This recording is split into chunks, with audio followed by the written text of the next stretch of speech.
আসসালামু আলাইকুম। JN cooking and ব্লগের আজকের পর্বটি দেখার জন্য আমন্ত্রণ রইল। আশা করছি কাছে দূরে সবাই অনেক বেশি ভালো আছেন।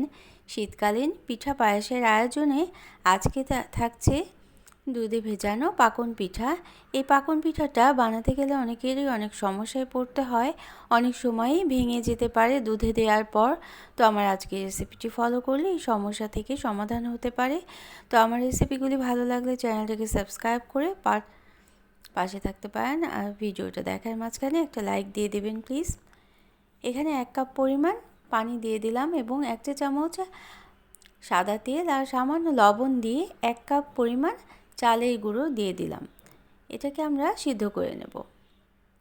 কিছুটা সময় নেড়ে চেড়ে সিদ্ধ করে নিতে হবে খুব ভালোভাবে, যাতে সিদ্ধ হয় সেটা কিন্তু খেয়াল করতে হবে। আর তেলটা দেওয়ার জন্য খুব নরম সফট একটা ডো তৈরি হয়ে যাবে এই চালের গুঁড়ো দিয়ে যখন আমরা কাইটা তৈরি করব ঠিক তখনই। তো এভাবে নেড়ে চেড়ে আমরা নামিয়ে নেব। এভাবে করে আটাটা সিদ্ধ করে নিলে খুব সুন্দর আটাটা সিদ্ধ করে নেওয়া যায়। আর গরম গরম থাকতেই কিন্তু এটা কাইটা তৈরি করে নিতে হবে, ঠান্ডা হয়ে গেলে ভালো হবে না। তো হালকা তেল এবং হালকা পানি মিশিয়ে আমি কিন্তু নরম একটা ডো তৈরি করে নিয়েছিলাম। আমি আজকে শুকনো চালের গুঁড়ো দিয়ে করেছি, এজন্য 1 কাপের একটু বেশি পানি লেগেছে। আর ভিজা চালের গুঁড়ো হলে আর একটু কম পরিমাণ পানি কিন্তু লাগতে পারে। এর পরিবর্তে কিন্তু আটা বা ময়দা দিয়েও পিঠাটা তৈরি করে নেওয়া যেতে পারে। তো একটা ডিম আমরা এভাবে ফেটিয়ে রেখেছি এবং দিয়ে দিয়েছি। যেহেতু একটু শক্ত ছিল আমার এই ডোটা, এজন্য কিন্তু আমি একটা ডিমই অল্প অল্প করে দিয়ে খুব নরম করে এই ডোটা তৈরি করে নিলাম।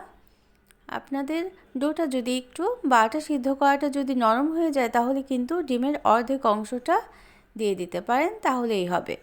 তো এই পর্যায়ে আমি 1 চা চামচ ঘি দিয়ে আরও নরম করে ডোটা আমি এভাবে মেখে নেব। এভাবে যদি মেখে নেওয়া যায় তাহলে কিন্তু পিঠাটা দুধে দেওয়ার পর ভেঙে যাবে না এবং খুব নরম তুলতুলে পিঠাটা তৈরি হয়ে যাবে।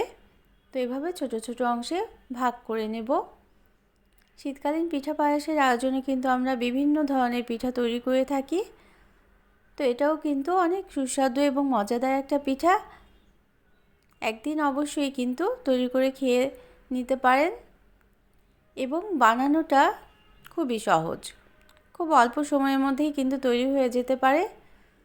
তো গোল গোল অংশ করে এভাবে করে হাত দিয়ে অংশগুলি এভাবে গোলাকার শেপ তৈরি করে নিতে হবে। এটা কিন্তু কোনো ক্র্যাক থাকা যাবে না, এতটাই মসৃণ করে নিতে হবে। তারপর একটা চামচ নিয়ে এবং পিছনের অংশ সাদা তেল অথবা বাটারও মেখে নেওয়া যেতে পারে। হালকা করে বাটার বা ঘি মেখে তারপরেই কিন্তু তো চামচের পিছনের অংশটা দিয়ে আমি এভাবে করে ফুলটা করে নিতে হবে। এটা দেখেই বুঝে নিতে হবে আমি কিভাবে, যাতে সুন্দর দেখা যায় সেজন্য এভাবে করে আমরা প্রতিটা পিঠাই তৈরি করে নিয়েছি। দেখতে যেমন সুন্দর, খেতেও তেমনি অনেক মজাদার। আশা করছি ভালো লাগবে। ভালো লাগলে একটা লাইক দিয়ে দিবেন, আর প্রয়োজনে কেমন লাগলো তা জানিয়ে কমেন্ট এবং শেয়ার করতে পারেন ফ্রেন্ডস অ্যান্ড ফ্যামিলির সাথে। আর যারা প্রথম ভিজিট করছেন চ্যানেলটিকে, তারা চাইলে চ্যানেলটিকে সাবস্ক্রাইব করে বেল বাটন প্রেস করে অল অপশনটা সিলেক্ট করে সাথে থেকে যেতে পারেন। আর যারা সাথে আছেন তাদের জন্য রইল অসংখ্য অসংখ্য ধন্যবাদ। তেলটা খুব ভালোভাবে গরম করে পিঠাগুলো আমরা দিয়ে নিয়েছিলাম। পিঠাটা তেলে দেওয়ার পর কিন্তু কিছুটা ফুলে উঠবে, যেহেতু আমরা ডিম দিয়েছি এজন্য, এবং খুব মসৃণ করে ডোটা তৈরি করেছি, তার পিঠাটা তৈরি হয়ে যাবে। তো ভেজে আমরা তুলে রেখেছিলাম।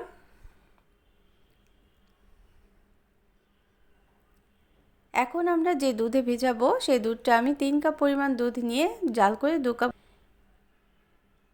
দারচিনি এবং এলাচ দিয়ে এবং দিয়ে দিয়েছিলাম চিনি এবং গুড়ের সাথে আমরা আজকে পিঠাটা তৈরি করব। তো এখানে 2 টেবিল চামচ পরিমাণ চিনি এবং দুধটা জাল করে একটু ঘন করে নিব। চিনিটা কিন্তু আপনাদের যা যা পছন্দ মতোই দিয়ে নিতে পারেন। আর আমি গুড়টাও কিনে দিয়ে তরল করে রেখে দিয়েছি। একেবারে শেষ পর্যায়ে আমরা গুড়ের পানিটাও দিয়ে দেব, অর্থাৎ ঘন করে রাখা গুড়টা আমরা দিয়ে দেব।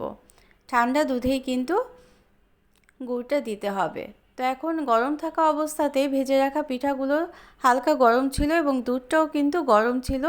সেই গরম দুধটা আমরা দিয়ে দেব এবং ঢেকে রেখে দেব প্রায় 3 ঘন্টার মতো। সারা রাতও কিন্তু ভিজিয়ে রাখতে পারেন এবং 3 ঘন্টা পর নরম তুলতুলে পিঠাটা তৈরি হয়ে যাবে। যারা পিঠা খেতে পছন্দ করেন তাদের কাছে কিন্তু একটা বৈচিত্র্য আনবে এই পিঠার রেসিপিটা। আশা করছি নারকেল ছড়িয়ে দিয়ে আমরা পরিবেশন করব। তো ঢেকে রেখেছিলাম 3 ঘন্টার মতো। 3 ঘন্টার পর আমি নারকেল ছড়িয়ে দেব এবং জাল দেওয়া গুড়টাও আমরা দিয়ে দেব।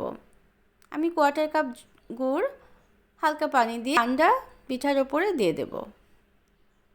ঠান্ডা পিঠার উপরে গুড়টা যখন দিয়ে দেওয়া হবে তখনই কিন্তু গুড়টা জমে যাবে না দুধের মধ্যে। আর গরম দুধের মধ্যে গুড়টা দিয়ে দিলে কিন্তু গুড়টা কিন্তু সম্ভাবনা থেকে যেতে পারে।